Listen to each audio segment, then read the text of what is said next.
Halo semuanya, kami dari kelompok 10. Di sini kami akan mewawancarai pengusaha coffee shop yang ada di Bali. Perkenalkan, nama saya Fani Triana Simanjuntak. Nama saya Sarah Siborong. Nama saya Andres Raja Gugu. Nama saya Samuel.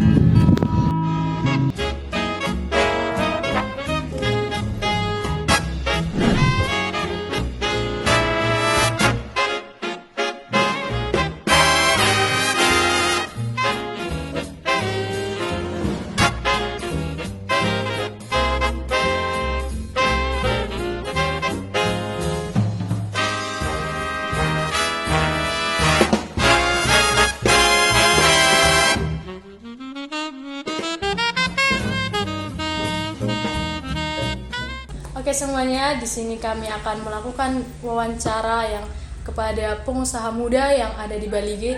Jadi kami di sini sedang bersama Bang Vicky, pengusaha yang bisa kita bilang masih muda kan, karena umur abang itu juga masih muda. Jadi kita akan melakukan sesi pertanyaan yang untuk menginspirasi teman-teman semua yang di luar sana.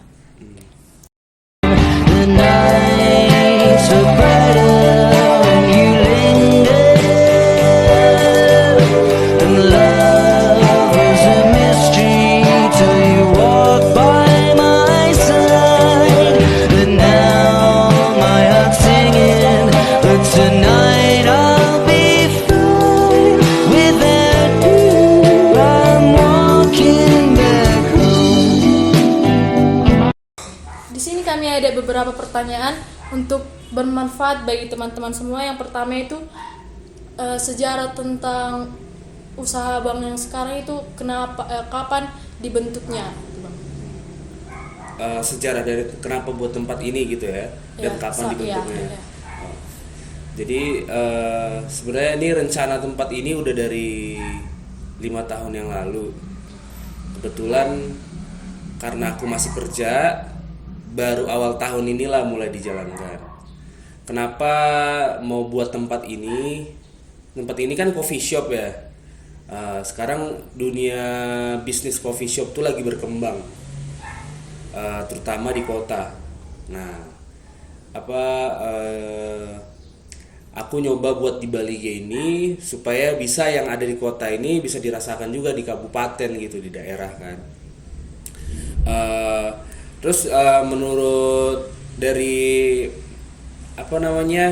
yang aku lihat di sini coffee shop belum terlalu banyak bisnis coffee shop, dan juga di sini tuh masyarakatnya tuh masih ngopinya ngopi tradisional, belum ngopi-ngopi yang modern gitu kayak yang base espresso atau ada manual brew atau yang lain gitu. Jadi sebenarnya gambling juga buat usaha ini di sini, ya kan.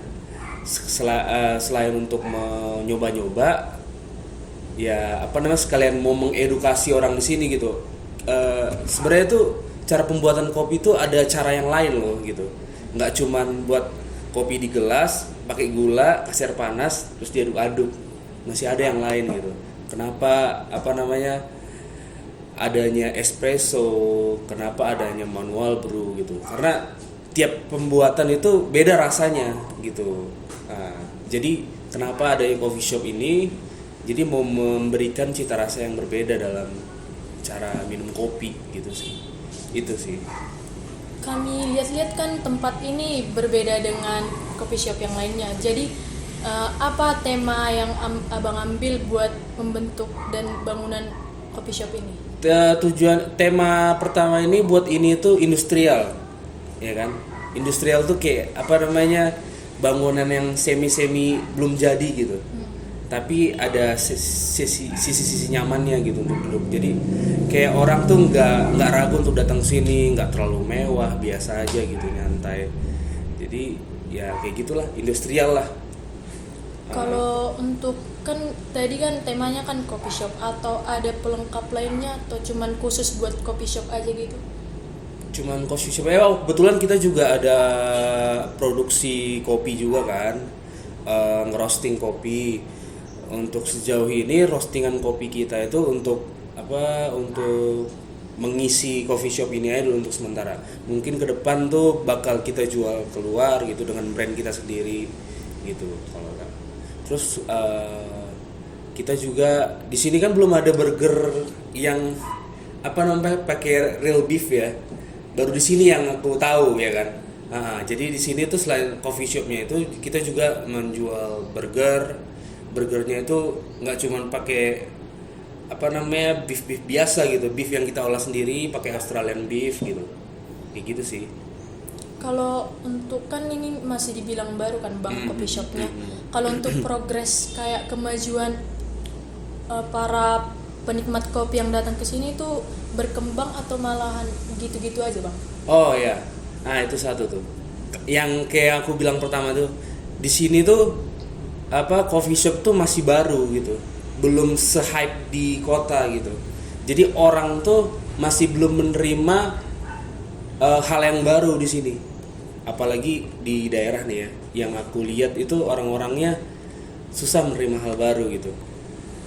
Terus untuk perkembangannya di sini masih ini sih kayak edukasi, gimana sih edukasi ya kan, masih satu-satu gitu.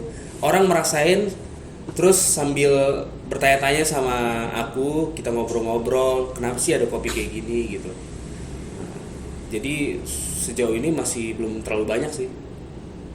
Untuk progres ke depannya mungkin target aku semua orang di sini bisa merasakan kopi modern gitu. Kan kami lihat juga cara promosi Ijabu ini kan dari Instagram. Yeah. Kami lihat juga sangat menarik kali kan dari cara Engel ngambil foto gitu-gitu. Apa ada cara lain yang bakalan abang kasih buat mempromosikan tempat ini atau cuma dari Instagram aja gitu? Kalau promosi itu kan banyak ya. Kebetulan dulu aku kerja di bagian promosi itu di Bank Mandiri.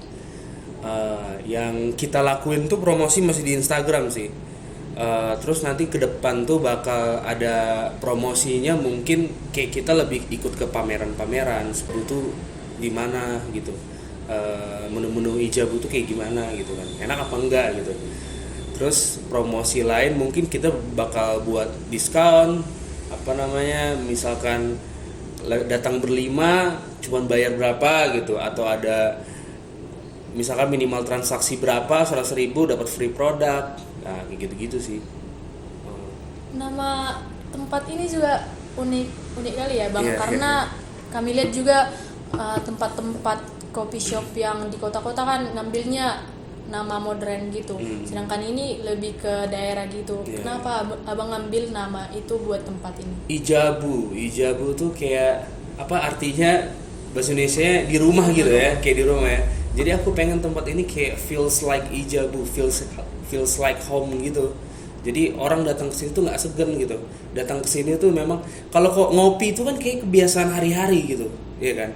Aduh, pagi bangun ngopi gitu. Jadi aku pengen tuh buat tempat ini tuh orang datang ngopi nyantai gitu. Abis itu udah selesai tanpa mikirin pusing-pusing ngeluarin duit banyak gitu. Sebenarnya kalau di sini kan yang aku rasa tuh harganya terbilang murah gitu. Jadi nggak susah untuk kopi modern di kota Balige ini gitu. Bisa datang ke sini gitu. Gitu deh. Kalau untuk pekerja bang kan kayak kan ini coffee shop buat anak-anak muda gitu, abang ngambilnya berapa orang, terus apakah umuran kayak remaja-remaja atau udah memang udah berkeluarga atau gimana? Jadi sejauh ini kan kita baru buka bulan 1 ini ya. Sejauh ini yang pernah kerja di sini sampai sekarang yang kerja di sini tuh anak remaja yang bukan aku cari ya. Tadinya aku mau nyari pekerja. Tiba-tiba ada orang datang, anak SMA ke sini, dia mau kerja. Bang, aku mau punya pengalaman, aku mau kerja. Boleh nggak aku kerja di sini? Sampai sekarang pun anak SMA yang kerja di sini, gitu. Jadi aku sebenarnya pengennya sih idealis, tapi kalau misalkan ada anak remaja gitu, anak sekolah yang punya motivasinya bagus gitu, kenapa enggak gitu. Jadi aku buat tempat ini pun sekalian gimana ya, nggak cuman berbisnis doang. Kalau misalkan ada anak daerah sini yang mau belajar tentang kopi, yang mau tahu kerjaan di sini itu kayak gimana, manajemennya, terus apa namanya, belanjanya, terus cara melayani orang kayak gimana, berkomunikasi sama orang, aku welcome gitu loh, nggak aku tolak. Jadi kalau kayak anak-anak SMA yang sekarang kerja di sini tuh ya kayak gitu, apa dari pandanganku gitu, ya udah kalau lo mau kerja di sini ya udah, gue bilang, tapi kita punya rules gitu, ini usaha ya, bukan main-main gitu. Nah gitu sih. Tapi kan Bang, ada kan kendala yang karena mempekerjakan anak remaja yang masih sekolah itu kan, jadi waktu kerjanya itu jadi nggak full, jadi kayak mana memberinya? Iya itu kendalanya mereka kadang nggak on time datang gitu kan. Terus kalau diajarin tuh kadang suka mental gitu ya, apa namanya, bedalah rasanya kita ngebayar orang untuk benar-benar kerja sama orang yang datang ke sini niat mau kerja gitu, niat mau kerja tapi bayarannya beda sama orang yang benar-benar mau kerja gitu, karena dia memang belum punya pengalaman kan, masih belajar kan, nggak bisa dong kita samain sama orang yang udah berpengalaman kita gaji gitu loh. Jadi itu masalahnya di situ sih. Di sini tuh lo punya niat kerja, harusnya memang niatnya keseluruhan gitu, jangan nanggung gitu sih menurutku. Jadi salah satu kendala yang abang hadapi itu pekerjaannya kurang on time gitu. Jadi Kerjanya kurang on time, terus dia lain? kurang fokus sama pekerjaan, terus kurang rasa bertanggung jawab, itu sih. atau ada masalah lain yang abang hadapi sampai sekarang semenjak dibukanya toko ini, coffee shop ini? Belum ada sih sejauh ini, cuman itu aja sih, aku pengen tuh good service sebenarnya dari pegawai sini gitu. Cara melayani tamu, berkomunikasi dengan tamu tuh kayak gimana yang baik gitu, itu aja sih sebenarnya. Cuman kalau untuk masakan kan, apa, minuman kan udah ada gitu resepnya kan, ya gitu-gitu aja gitu. Sebenarnya kan kalau misalkan kita berkomunikasi baik-baik dengan konsumen kan, orang pun jadi nyaman gitu kan, sesuai dengan nama tempat kita gitu, Ijab. Ya itu sih yang masih problem sekarang gitu. Jadi aku lagi memperbaiki itu sih, komunikasi. Jadi untuk kedepannya abang bakalan ngambil yang udah berpengalaman pekerjaannya atau Pasti. bakalan ini? Ke depan bakal nyari yang berpengalaman dalam waktu dekat ini gitu, karena aku rasa capek sendiri ya kalau kayak gitu.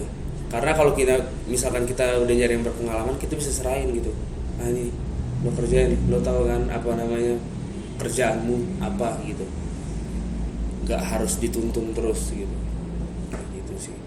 Kalau untuk upah pekerjaan ini karena masih SMA, apakah abang bayarnya per minggu atau per bulan atau ada yang cara lain gitu? Harusnya per bulan, tapi kadang kalau misalkan lagi rame tuh aku ngasih bonus, tip gitu segala macem sama dia untuk uang jajan sekolahnya kan kayak gitu. Terus untuk makan harian itu wajib ada, itu di luar dari gaji ya. Nah, itu sih. Terus yang kerja di sini tuh dia bebas mau minum apa aja. Nah, tapi satu ya per hari gitu. Jadi dia dapat produk dari sini, minuman, dapat makan. Mungkin ada yang khusus yang beda dari yang lain. Kalau di tempat ini ada bang, kayak produknya gitu yang berbeda dari coffee shop yang lain gitu. Produknya, rasaku produknya beda semua sih. Oh, iya? Iya, dari segi kopinya ya kan. Kan setiap coffee shop kan beda-beda, dia pakai kopi apa, bean apa kan. Menurutku aku beda gitu. Terus cara pembuatannya itu aku beda gitu sama coffee shop yang di sini ya. Kayak gitu sih. Mungkin produk-produk tadi ya yang beda. Oh iya. Beda kopinya. Jadi produk di sini menurut aku beda karena kita tuh pakai bahan-bahan premium dari kopinya itu kayak full arabica. Terus matcha kita tuh matcha yang premium gitu. Udah kita pakai premium, kita jual harganya murah lagi. Di sini produk paling mahal tuh 18.000 loh. Iya. Belum ada yang nggak ada yang 20.000 ke atas, nggak. Itu 18.000. Itu terus yang paling murah tuh di sini 12.000 gitu. Jadi cocok banget sih untuk anak sekolah ya. Harusnya. Nah, kalau mau nyoba minuman yang bahan-bahannya premium dan harga yang murah, ya mungkin bisa datang ke sini gitu.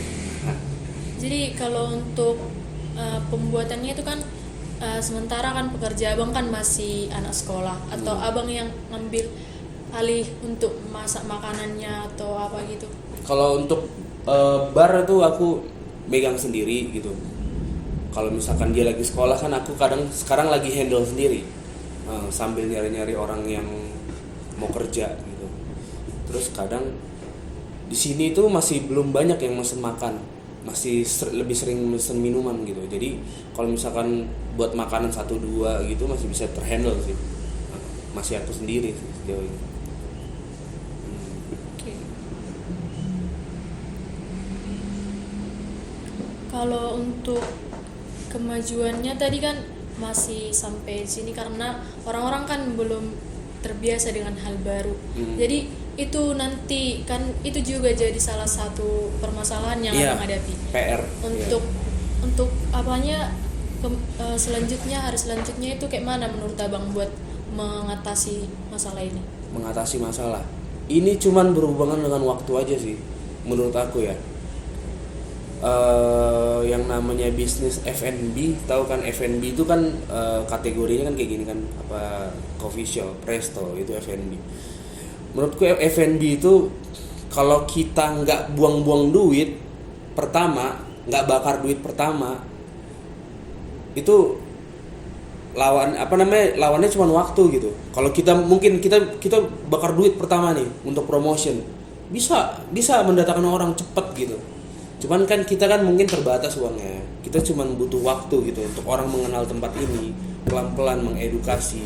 Kenapa harus ngopi kayak gini? Kenapa sehat? Karena kita tahu cara pembuatan kopi saset itu kayak gimana gitu. Nah, kenapa harus ngopi premium ini? Karena memang kopi premium ini manfaatnya banyak gitu ke depannya gitu. Itu sih. Cuman kita bermasalah sama waktu aja sih, nunggu waktu. Kalau kita bersabar, terus orang nanti pelan-pelan tahu kayak gitu. Jadi bisa tempat ini jadi sustain gitu. Itulah bang, kan sedangkan remaja-remaja kan taunya itu bukan dari masalah premium bahan-bahannya kan, sedangkan karena biaya, sedangkan isi kantongnya itu gitu.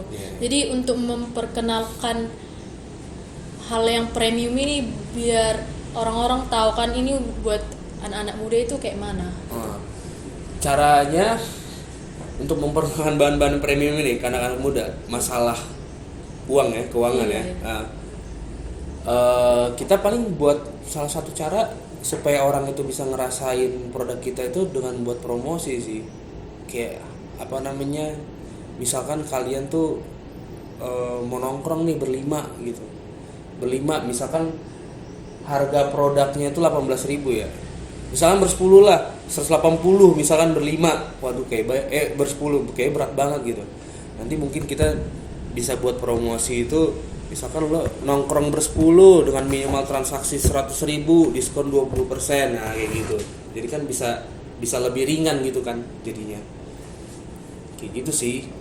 Kalau misalkan kita mau nurunin harga kayaknya jadi kan jelek ya dilihat orang. Ini kenapa nih nurunin harga nih?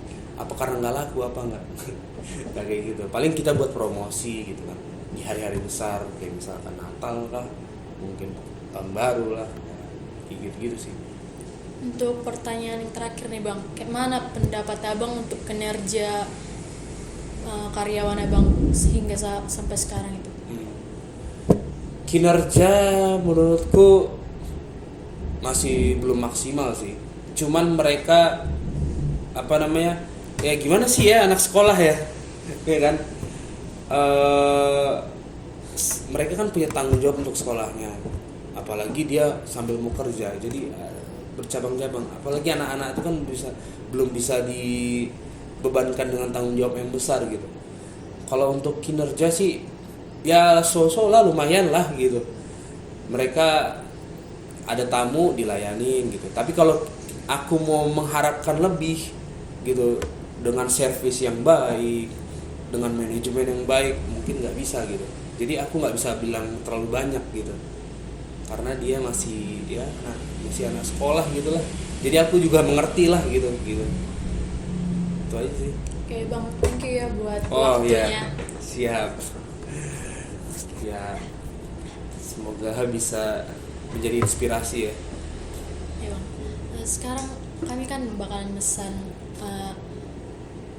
produk Abang nih. Kami minta izin buat sambil ngevideonya. Oh, boleh. Sedang berada di Jabu bersama salah satu pekerja yaitu barista yang akan memberi satu pengalaman bersama kita supaya bisa memberikan motivasi untuk teman-teman yang ada di luar sana. Bisa diperkenalkan namanya sama kelasnya. Perkenalkan, nama saya Nitasian. Saya berasal dari SMA Negeri 1 Bali G. Kebetulan saya kelas 11. Di sini saya akan memberikan beberapa pertanyaan. Pertanyaan yang pertama itu tentang gaji yang diberikan oleh Jabu untuk Nikita. Kalau saya di sini diberikan gaji sekitar 700.000 ya per bulan. Kalau jam kerjanya itu mulai dari pulang sekolah atau kemana? Sampai jam berapa? Oh, kebetulan saya kerja di sini part time, yaitu pulang sekolah dari jam 3 sampai ke jam 9 malam. Kalau konsumsi kayak makan siang gitu, itu diberikan secara gratis atau bawa dari rumah atau bayar di sini gitu? Kalau kita ya, kalau makan siang itu biasanya dari rumah, karena kan itu pulang sekolah. Nah, kalau makan malam ditanggung dari yang punya kafe. Itu gratis gitu? Iya, gratis. Kalau selama bekerja di sini kan, yang saya tahu kan Ijabu ini udah buka dari bulan 1. Kalau Nikita kerjanya mulai dari bulan berapa? Saya bekerja di sini bulan 7 tahun 2023 sampai saat ini. Kalau untuk masalah yang dihadapi hingga saat ini itu apa gitu? Masalah yang dihadapi waktu bekerja di sini. Masalah yang dihadapi terkadang kalau konsumen lagi banyak nih ya, lagi padat-padatnya, di situ kita kelelahan, kurang menghandle sesuatu. Apalagi di sini kami cuma 2 orang baristanya, agak susah menghandle kalau suasananya lagi ramai. Tolong berikan pesannya untuk teman-teman yang ada di luar sana untuk bisa lebih giat mencari part time kayak kau gitu. Kalau saya nih ya pribadi ya, cari aja sesuatu kegiatan yang bermanfaat, yang berpositif. Jangan cari kegiatan yang negatif supaya mengisi waktu luang remaja kalian. Jangan menyalahgunakan waktu kalian ya teman-teman. Semangat. Thank you ya Nikita.